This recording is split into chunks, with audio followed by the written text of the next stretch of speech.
மலேசியாவில் உள்ள பல்வேறு இனக்குழுக்கள் நாட்டிற்கு வெளியே உள்ள தங்கள் மூதாதையர் தாயகங்களுக்கு செல்லலாம் என்று கூறிய பெரிகாத்தான் நேஷனலின் தேர்தல் இயக்குனர் சனூசி நோரை பிரதமர் டதோஸ்ரீ அன்வார் இப்ராஹிம் கடுமையாக சாடியுள்ளார். மற்ற இனங்களை புண்படுத்தக்கூடிய கருத்துக்களை எந்த தலைவரும் வெளியிடக்கூடாது என்று பக்கத்தன் ஹராப்பான் தலைவருமான அவர் கூறினார். மலேசிய சீன மற்றும் மலேசிய இந்திய சமூகங்கள் அரசியலமைப்பை மதிக்கின்றன. மேலும் அவர்கள் விசுவாசமான குடிமக்களாக இந்த நாட்டில் உள்ளனர். இதை நாம் நமது தேசத்தின் பலமாக ஏற்றுக்கொள்ள வேண்டும் என்று அவர் விளக்கினார். நமது நாட்டில் எந்த ஒரு இனமும் ஆற்றிய பங்கை அவமதிக்கும் அல்லது புறக்கணிக்கும் எந்த ஒரு கூற்றையும் தாம் முற்றிலும் எதிர்ப்பதாக அவர் இன்று புக்கிட் மெத்தாஜாமில் உள்ள பராப்பிட்டில் SMK அகாமா ஷேக் தாகிர் ஜலாலுடீன் பள்ளியை திறந்து வைத்த பிறகு செய்தியாளர்கள் மத்தியில் இதனை தெரிவித்தார். 2 நாட்களுக்கு முன்பு நெகிரி செம்பிலான் மாநில தேர்தலுக்கான ஒரு பிரச்சார மேடையில் சனூசி தெரிவித்த கருத்துக்களுக்காக பல தலைவர்களிடமிருந்து அவர் கண்டனத்திற்கு உள்ளாகி உள்ளார். பரிசான் நேஷனல் மற்றும் பெரிகாத்தான் நேஷனல் கூட்டணி நீண்ட காலம் நீடிப்பதற்கான வாய்ப்புகள் குறித்து பெஸ்தாத்து தலைவர் முகதீன் யாசின் கருத்து தெரிவித்துள்ளார். குறிப்பாக அம்னோ மற்றும் பாஸ் தலைமையிலான இரு கூட்டணிகளும் வடக்கு மாநிலங்களில் கடுமையாக மோதிக்கொள்ளும் என்று தாம் எதிர்பார்ப்பதாக முகதீன் குறிப்பிட்டுள்ளார். தற்போது பாஸ் கட்சி அம்னோவிடம் காட்டும் இந்த நெருக்கம் இடங்கள் ஒன்றுடன் ஒன்று மோதுவதை தவிர்ப்பதற்கும் இரு மலாய் முஸ்லிம் கட்சிகளும் தேர்தலில் மோதிக்கொள்ளக் கூடாது என்பதன் முக்கியத்துவத்தை உணர்த்துவதற்குமே ஆகும் என்று முஹைதீன் தெரிவித்தார். பாஸ் கட்சி விரும்புவது அம்னோ இதை கவனத்தில் கொண்டு வடக்கில் பாஸ் முன்னிலை வகிக்கும் மாநிலங்களில் அதனுடன் மோதலில் ஈடுபடக்கூடாது என்பதுதான் என்று தெரிவித்தார். நான் சொல்வதை குறித்து வைத்துக் கொள்ளுங்கள். அம்னோ பாசுடன் மோதலில் ஈடுபடும் என்று நான் நம்புகிறேன் என அவர் தெரிவித்தார். நெகிரி செம்பிலானில் அவர்கள் கட்டிப்பிடித்து முத்தமிட்டு கொண்டாலும் அதன் பிறகு அவர்களுக்குள் பிரச்சனைகள் ஏற்படும். ஏனெனில் இந்த நிலைமை வடக்கில் உள்ள மாநிலங்களில் மீண்டும் உருவாகாது என்று அவர் தெரிவித்தார். மலேசியாவில் உள்ள பல்வேறு இனக்குழுக்கள் வெளிநாடுகளில் உள்ள தங்கள் மூதாதையர் தாயகங்களுக்கு சென்று விடலாம் என்று கூறிய பெரிகாத்தான் நேஷனலின் தேர்தல் இயக்குனர் சனூசி நோருக்கு எதிராக மாசிசா குரல் எழுப்பாததை கண்டித்து DAP நாடாளுமன்ற உறுப்பினர் ஜோங் ஜெமீன் விமர்சித்துள்ளார். நெகிரி செம்பிலான் மாநில தேர்தலுக்காக பரிசான் நேஷனல் பெரிகாத்தான் நேஷனலுடன் கூட்டணி அமைத்திருந்த போதிலும் மாயிகா தலைவர் SA விக்னேஸ்வரன் சனூசியை விமர்சித்ததை அவர் சுட்டிக்காட்டினார். ஆயினும் மாசிச தலைவர் விகா சியாங்கும் மற்ற மாசிச தலைவர்களும் வெளிப்படையாக மௌனம் காக்கின்றனர். சீனாதான் அவர்களுடைய நாடு என்று மலேசிய சீனர்களிடம் கூறப்படும் போது வியின் குரல் எங்கே என்று அவர் வினவினார்.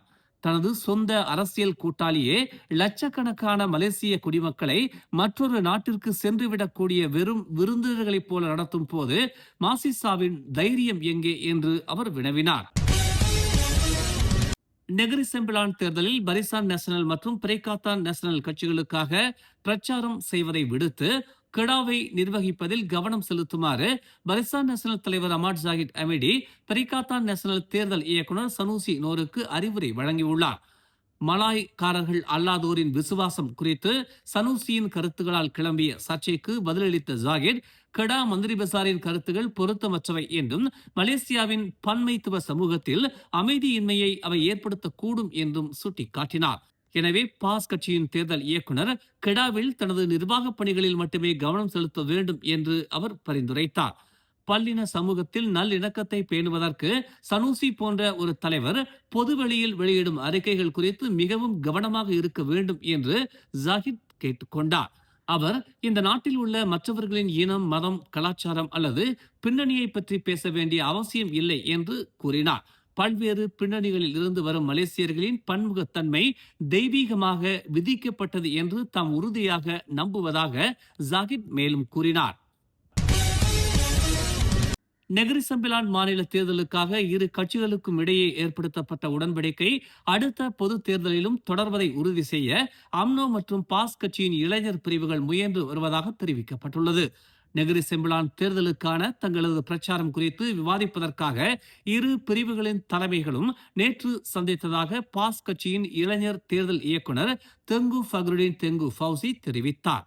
அந்த கூட்டம் நெகிரி செம்பிலான் தேர்தல்களை மையமாக கொண்டிருந்தாலும் மலாய் முஸ்லிம் அரசியல் சக்தியை வலுப்படுத்தும் பொருட்டு அம்னோ மற்றும் பாஸ் கட்சி இடையேயான இந்த உறவு 16வது பொது தேர்தல் வரை அப்படியே நீடிப்பதை இரு இளைஞர் பிரிவுகளும் உறுதி செய்ய முயற்சிக்கும் என்று கூறினார். மலேசியா தனது சொந்த தடுப்பூசியை உற்பத்தி செய்வதில் உள்ளூர் நிறுவனமான ஃபார்மானியாகா நிறுவனம் தற்போது ஈடுபட்டுள்ளதாக தெரிவிக்கப்பட்டுள்ளது. சீனாவில் உள்ள ஒரு நிறுவனத்திடமிருந்து தொழில்நுட்ப பரிமாற்றம் மூலம் இந்த தடுப்பூசி தயாரிக்கப்படும் என்று அறிவியல் தொழில்நுட்பம் மற்றும் புத்தாக்கத்துறை அமைச்சர் சாங் லிங் காங் தி ஸ்டார் பத்திரிகையிடம் தெரிவித்துள்ளார். இந்த தடுப்பூசி 2028ஆம் ஆண்டில் பயன்பாட்டிற்கு வரும் என்று எதிர்பார்க்கப்படுகிறது. இது இறக்குமதியை சார்ந்திருக்கும் நிலையை குறைப்பதற்கு உதவும் என்று தெரிவிக்கப்பட்டுள்ளது. குழந்தைகளை 6 நோய்களில் இருந்து பாதுகாக்கக்கூடிய ஹெக்ஸாவேலன் தடுப்பூசி உட்பட தடுப்பூசி தொடர்பான 2 மேம்பாட்டு பணிகளிலும் மலேசியா தற்போது ஈடுபட்டுள்ளதாக சாங் கூறினார்.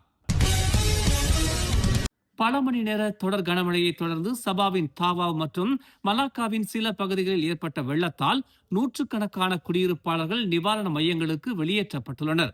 காலை 11 மணி நிலவரப்படி தவாவில் 335 பேர் தாவா விளையாட்டு வளாகத்தின் பல்நோக்கு அரங்கத்திற்கு மாற்றப்பட்டுள்ளதாக சபா முதலமைச்சர் ஹஜிஜி நோர் தெரிவித்தார். இன்று காலை பேரிடர் மண்டலமாக அறிவிக்கப்பட்ட தாவாவில் நிலவும் சூழ்நிலையை உன்னிப்பாக கண்காணிக்குமாறு மாநில பேரிடர் கட்டளை மையத்திற்கு உத்தரவிட்டுள்ளதாக ஹஜிஜி ஒரு அறிக்கையில் தெரிவித்தார்.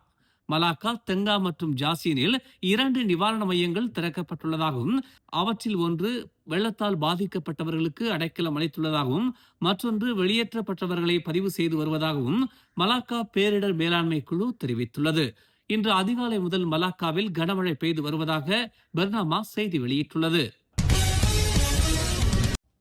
டெமர்லோவை நோக்கி சென்று கொண்டிருந்த வாகனம் ஜலான் காராக் லாமா சாலையில் ஒரு டன் லாரியுடன் மோதியதில் 6 பேர் உயிரிழந்தனர். அதிகாலை 4:24 மணிக்கு இந்த விபத்து குறித்து தங்களுக்கு அவசர அழைப்பு வந்ததாகவும் அதைத் தொடர்ந்து காராக் நிலையத்திலிருந்து ஒரு குழு சம்பவ இடத்திற்கு அனுப்பப்பட்டதாகவும் பகாங் தீயணைப்பு மற்றும் மீட்புத்துறையின் செயல்பாட்டு உதவி இயக்குனர் சலாவுடீன் ஈசா தெரிவித்தார். காரில் பயணித்த 6 பேரும் வாகனத்திற்குள் சிக்கிய நிலையில் கண்டெடுக்கப்பட்டனர். சுகாதார அமைச்சு பணியாளர்களால் அவர்கள் சம்பவ இடத்திலேயே உயிரிழந்ததாக அறிவிக்கப்பட்டனர் என்று அவர் இன்று வெளியிட்ட ஒரு அறிக்கையில் தெரிவித்தார். ஒரு டன் லாரி ஓட்டுநர் காயமடைந்ததாகவும் சிகிச்சைக்காக ஆம்புலன்ஸ் மூலம் அவர் மருத்துவமனைக்கு கொண்டு செல்லப்பட்டதாகவும் தெரிவித்தார். பாதிக்கப்பட்டவர்கள் கார் ஓட்டுநரான V Mugilan, K Dineshwaran, K Azhaganathan, A Ganapathi Raja, S Kesavan மற்றும் எம் பரந்தாமன் என அடையாளம் காணப்பட்டுள்ளதாக பகாங் காவல்துறை தற்காலிக தலைவர் அஸ்ரி அக்மார் அயோப் தெரிவித்தார். அவர்கள் அனைவரும் 16 வயது முதல் 25 வயதுக்கு உட்பட்டவர்கள் என அவர் கூறினார். 31 வயதான லாரி ஓட்டுநருக்கு கால்களிலும் உடலிலும் பலத்த காயங்கள் ஏற்பட்டதாக அவர் தெரிவித்தார். விசாரணையின் போது 25 வயது இளைஞர் ஓட்டிச் சென்ற டொயோட்டா கேம்ரி கார் கொந்தானிலிருந்து கோலம்பூர் நோக்கி சென்று கொண்டிருந்த போது இந்த விபத்து நிகழ்ந்ததாக தெரிய வந்துள்ளது. வளைவுடன் கூடிய ஒரு சரிவான சாலையான அந்த இடத்திற்கு வந்தபோது வாகனம் கட்டுப்பாட்டை இழந்து எதிர்திசை பாதைக்கு திரும்பி லாரியுடன் நேருக்கு நேர் மோதியதாக நம்பப்படுகிறது என்று அஸ்ரி கூறினார். மேலும் செய்திகளை தெரிந்து கொள்ள தமிழ் மலர் இணையதளம், தமிழ் மலர் செயலி மற்றும் மலர் டிவி யூடியூப் சேனலை வலம் வாருங்கள். எங்களோடு இணைந்திருக்க மலர் டிவியை பதிவு செய்து கொள்ளுங்கள். உறவுகள் மகிழ்ந்திட விருப்பம் மற்றும் பகிர்வு சேவையை சொடுக்கிடுங்கள்.